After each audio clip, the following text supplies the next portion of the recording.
This is a film of President Woodrow Wilson acknowledging a crowd outside his Washington, D.C. home on the second anniversary of the end of World War I.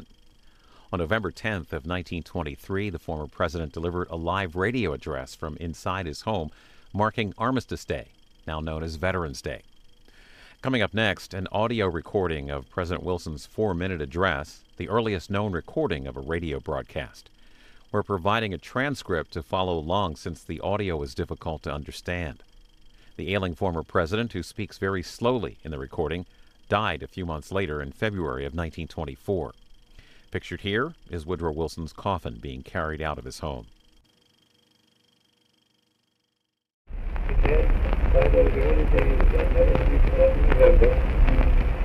Lifted the nations of the world to the high levels of vision and achievement, upon which the great war for democracy and right was fought and won. Although the stimulating memories of that happy time of triumph are forever marred and embittered for us by the shameful fact that when victory was won, be it remembered, chiefly by the indomitable spirit and ungrudging sacrifices of our own incomparable soldiers, we turned our backs upon our associates, refused to bear any responsible part in the administration of peace or the firm and permanent establishment of the results of the war, one at so terrible a cost of life and treasure, and withdrew into a sullen and selfish isolation,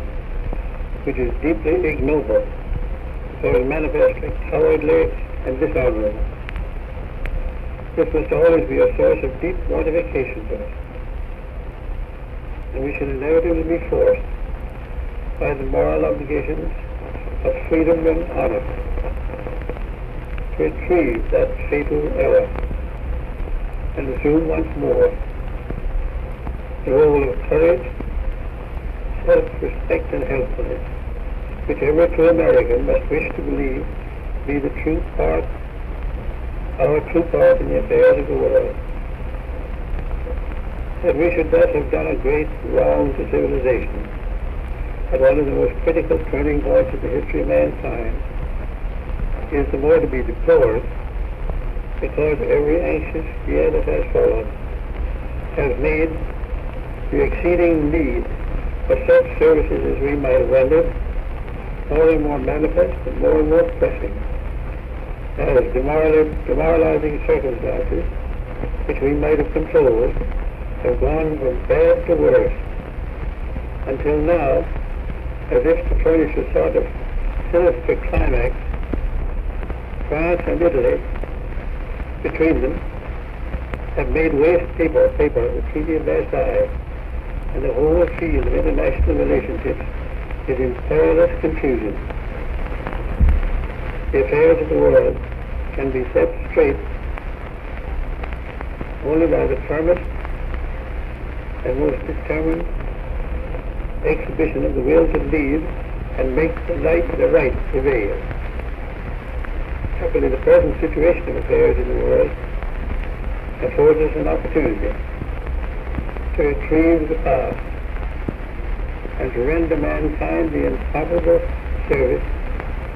of proving that there is at least one great and powerful nation which can put aside programs of self-interest